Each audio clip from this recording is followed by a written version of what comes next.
हमारे टीचर कहते कि तुम उस भगवान की पूजा करो जिसने 16 हाज़र रखी है और मैं 2 रख लूँ। मैं अस्सलाम वालेकुम रहमतुल्लाहि व बरकातुहू। नाज़रीन, आज की वीडियो में एक इंडियन खातून जो कि हिंदू मज़हब से ताल्लुक़ रखती है और वो अपने पंडित देवकीनंदन ठाकुर को एक सवाल करती है भगवान के मुतालिक, जिसका जवाब वो नहीं दे पाता और वो इधर उधर के बातें बोल जाता है, लेकिन वो तसल्ली बख्श जवाब नहीं होता।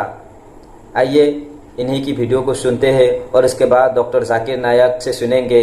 डॉक्टर जाकिर नायक इन्हीं की किताबों के हवाले से जवाब देंगे। आइए वीडियो में आखिर तक मेरे साथ बने रहे। तो चलिए वीडियो को शुरू करते हैं। महाराज जी, मेरा क्वेश्चन ये है कि जैसे आप बोलते हो कि अपने धर्म की रक्षा के लिए आप उठो और करो, लेकिन जैसे मैं कॉलेज में हूँ, मैंने 2-3 बार ये चीज़ें फेस कर ली कि लोग कुछ भी बोलते हैं। इवन हमारे टीचर्स भी ये बोलते हैं कि तुम, जैसे जन्माष्टमी थी तो हमारे टीचर कहते कि तुम उस भगवान की पूजा करो जिसने 16 हाज़र रखी है और मैं 2 रख लूँ। मतलब अपोज करते हैं और इतना गुस्सा आता है, हम कुछ नहीं कर सकते। सीरियल्स में भी हर जगह मतलब यूज़ कर रहे हैं, ऐसे कुछ भी बोलते हैं। नहीं, वो असल में क्या है कि उन्होंने क भी नहीं पढ़ा धर्म का। चलो मैं आपकी शंका समझ, आप क्या प्रश्न करना चाहते हैं? मैं ये पूछ रही हूँ कि जैसे आप बोलते हैं ना कि युवा अगर आगे आए धर्म की रक्षा के लिए, हम कुछ कर ही नहीं पाते। हर जगह मजाक उड़ता है, मतलब टीवी सीरियल्स में देख लो। मेरे फ्रेंड्स भी बोलते हैं कि सीता के साथ ये किया, मैं कुछ कर ही नहीं पाती। अपोज करती हूँ, बहुत अपोज करती हूँ, लेकिन वो इतने ज्यादा हो जाते हैं कि मेरे को ही हाथ जोड़ने पड़ते हैं कि चलो ठीक है। और धर्मों के बारे में बताती हूँ उनको कुछ, लेकिन तुम ये सोचो तो सही यार, तुम आए किस लिए दुनिया में? 5 मिनट तो सोचो, कभी 5 मिनट अपने लिए निकालो तो सही। Why are you coming here? Only for eating, sleeping and children for? Only for children? Only for your family? Only for job? That's it. नहीं, पहले धर्म को जानो। जो व्यक्ति जिस धर्म का, पहले अपने धर्म को जान लो, उसके बाद जिंदगी जियो। जब तक तुम धर्म को नहीं जान सकते, तुम अच्छी जिंदगी नहीं जी सकते, बिल्कुल भी नहीं जी सकते। तो राम जैसा त्यागी पुरुष आज के लोगों, और जब राम जी थे तब रावण नहीं समझ पाया उनको, तो ये क्या समझेंगे? पर फिर भी मैं आपको ये कह रहा हूं, किसी भी कंडीशन में आप अपना विश्वास डामाडोल मत होने दीजिए, किसी भी कंडीशन में। स्वामी दयानंद सरस्वती ने जो अपनी जीवनी में लिखे 7 प्रकाश में, उसमें श्री कृष्ण जी को योगी राज श्री कृष्ण का है, जबकि कि उनकी कोई बीवियां नहीं थी, एक के अलावा। उनका नाम था रुक्मणी और उनसे ही बच्चा पैदा हुआ था पदुम। इन्होंने एक इल्जाम लगाया आर्य जाति पे कि श्री कृष्ण जी की 11,000 पत्नियां थी। कृपा आप समाधान करें और इसका जवाब आप पूर्ण लें इनसे कि इन्होंने जो इल्जाम लगाया है क्या वो सही है या गलत है। जवाब के लिए इंशाल्लाह मैं हाजिर हूं। इधर सवाल मुझसे पूछा जाएगा इंशाल्लाह। शंकराचार्य अगर चाहते, मैं जवाब के बाद इजाफा करना चाहते, मैं उन्हें दे दूंगा इंशाल्लाह। मैं भी तालिब इल्म हूँ अल्हम्दुलिल्लाह, सिर्फ कुरान का नहीं, वेद का भी, महाभारत, रामायण, इंशाल्लाह। पहले आपका सवाल दूंगा इंशाल्लाह, और बाकी जो शंकराचार्य ने कहा उसका भी जवाब दूंगा। भाई साहब ने कहा कि जो मैंने इल्जाम लगाया कि कृष्ण के 16,000 से ज्यादा बीवी थी, वो इल्जाम ने वो आपके महाभारत में लिखा हुआ है। और कृष्ण की एक बीवी ने 8 बीवियां थे, 8 बीवियां थे, उसमें से रुक्मणी थी, 8 बीवियां थी। उसके बाद 16,100 जब जंग के हालत के अंदर उनने 16,100 से शादी की। ये लिखा है महाभारत के अंदर अनुशासन पर्व में। मैं आपको हवाला दे रहा हूं, किसी भी धर्म में, किसी भी मजहब में जब आप तकरीर करते हैं, जवाब देते, उसका हवाला होना चाहिए किताब से।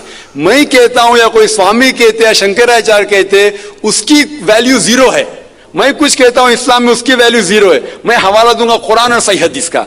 तो मेरे तकरीर में जितनी भी मैंने बात इस्लाम के मुतालिक की, उसका हवाला दी, चैप्टर नंबर सूरह माइदा चैप्टर नंबर 5 वर्स नंबर 1, या सही बुखारी वॉल्यूम नंबर 4 हदीस 46। तो ये जो हवाला मैं दे रहा हूं, ये महाभारत में लिखा हुआ है अनुशासन पर्व में कि श्री कृष्ण ने 16,100 एक साथ में, 8 पहले थे, तो वो 8 को जुड़ के कुल मिला के होते हैं 16,108। तो 16,100 साथ में उन्हें की, वो जंग के हालत में जब कई लोग मारे गए, तो उस हालात में तो ये इल्जाम नहीं, हकीकत है। अगर आप समझते ये गलत है तो आपको महाभारत में नहीं मानना चाहिए। और जो लोग ने अभी तकरीर की, मैं तकरीर के बाद माशाअल्लाह जब शंकराचार्य ने कहा और शुरू किया, उन्होंने पूरी तकरीर में एक अरबी की आयत की तिलावत की, आयत या अरबी बोले कलमे की तिलावत की, और एक संस्कृत की तिलावत की, और कई लोग ने जब उन्हें कहा ला इलाहा इल्लल्लाह मुहम्मद रसूलुल्लाह, जब उन्हें कहा कलमे शहादत ला इलाहा इल्लल्लाह मुहम्मद रसूलुल्लाह, बहुत लोग ने ये समझा होगा कि जो कह रहे हैं शंकराचार्य वो मुसलमानों को बहलाने के लिए कह रहे होंगे।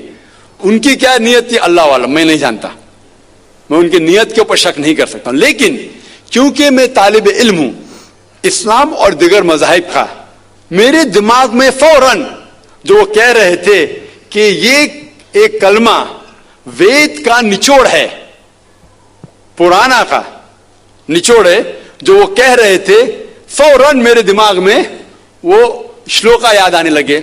और शंकराचार्य बिल्कुल सही कह रहे थे, उनकी नीयत क्या थी अल्लाह आलम, लेकिन वो बिल्कुल सही कह रहे थे कि अगर आप हिंदू मजहब की किताब पढ़ेंगे, उन्हें सही कहा कि हिंदू मजहब, ये नाम जो हिंदू है ये ब्रिटिशर्स ने दिया है, अंग्रेजों ने दिया, ये हिंदू लफ्ज जो है अंग्रेजों ने दिया है, सही नाम होना चाहिए वेदांती से सनातन धर्म।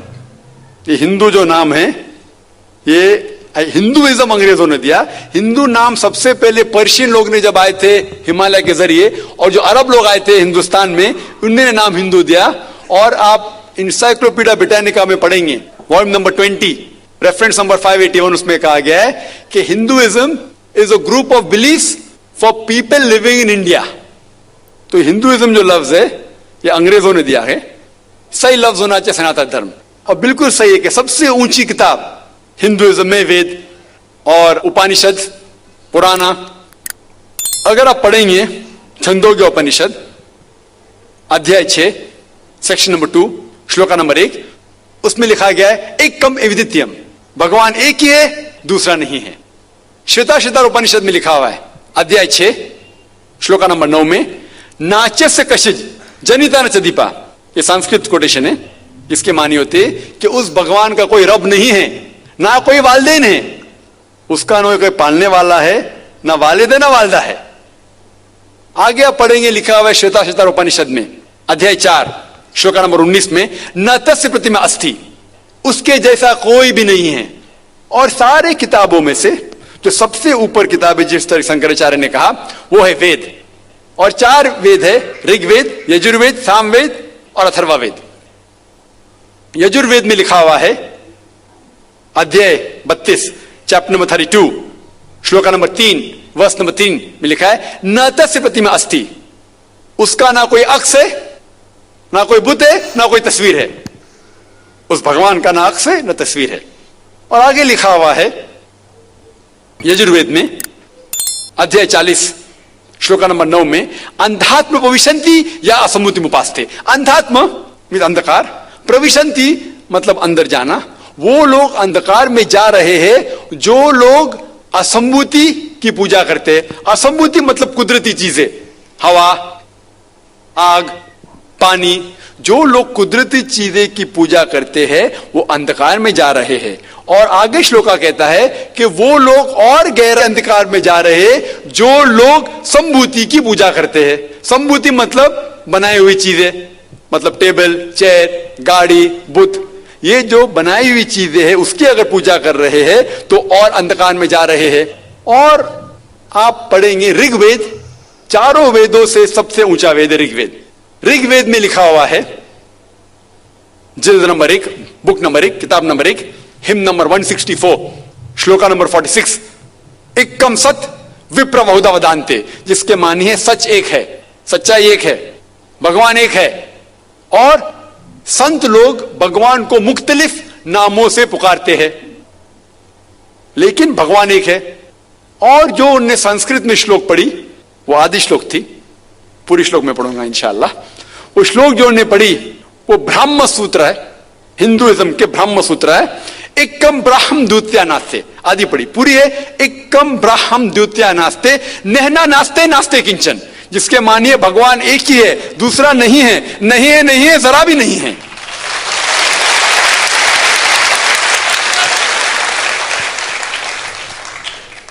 ये पूरा ब्रह्म सूत्र है। वक्त की किल्लत की वजह से उन्हें आधा पढ़ा और मुझे ऐसा लग रहा था जैसे कि उनने मेरी एक तकरीर सुनी जिसका मौजू है similarities between Hinduism and Islam, Hinduism और इस्लाम में यकसानियत। ये हो गया पहले पाठ कलमा का, ला इलाहा इल्लल्लाह, ना कोई माबूद है अल्लाह के सिवा। अभी दूसरे पाठ है मोहम्मद सल्लल्लाहु अलैहि वसल्लम, मोहम्मद रसूलुल्लाह, मोहम्मद सल्लल्लाहु अलैहि वसल्लम रसूल है।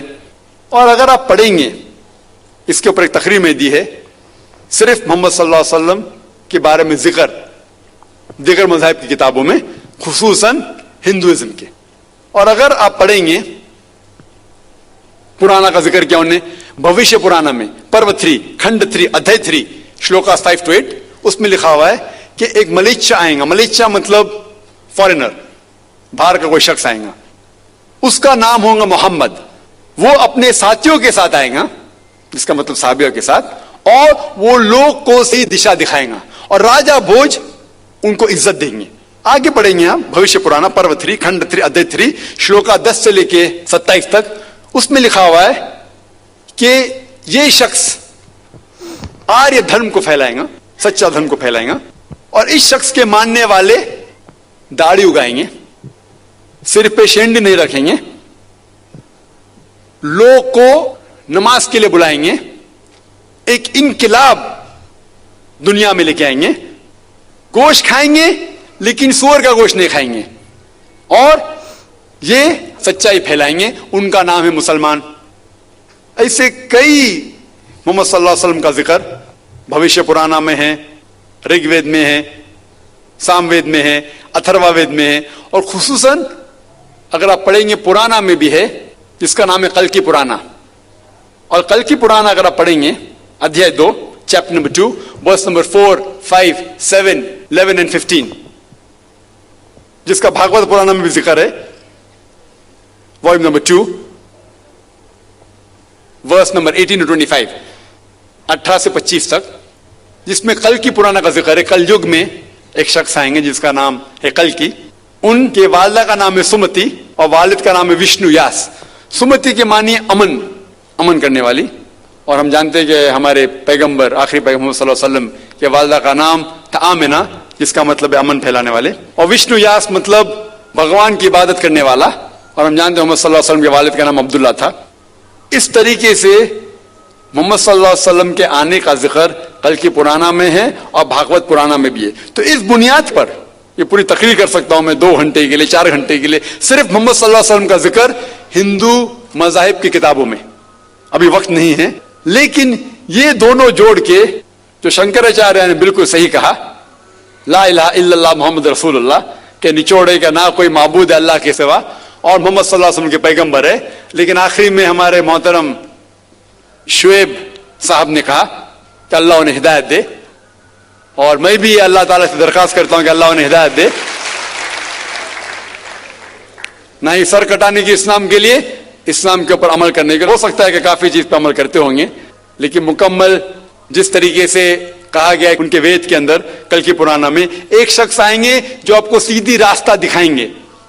वो जिक्र है कल्कि के बारे में, जो जिक्र है मोहम्मद सल्लल्लाहु अलैहि वसल्लम के बारे में, और उन्हें इस्लाम की किताबें पढ़ी अल्हम्दुलिल्लाह सुम्मा अल्हम्दुलिल्लाह।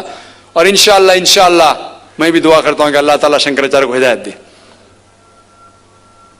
तो जो भी सवाल का जवाब है अल्हम्दुलिल्लाह किताबों के हवाले से होना चाहिए, वो सही जवाब है। वीडियो में आपने देख ही लिया, जो जवाब देवकीनंदन ठाकुर नहीं दे पाया, और वही जवाब बड़े ही आसानी से डॉक्टर जाकिर नायक ने उन्हीं की किताबों के हवाले से दे दिया। ऐसे ही वीडियो देखने के लिए मेरे साथ जुड़े रहिएगा। अस्सलामु अलैकुम रहमतुल्लाहि व बरकातुहू।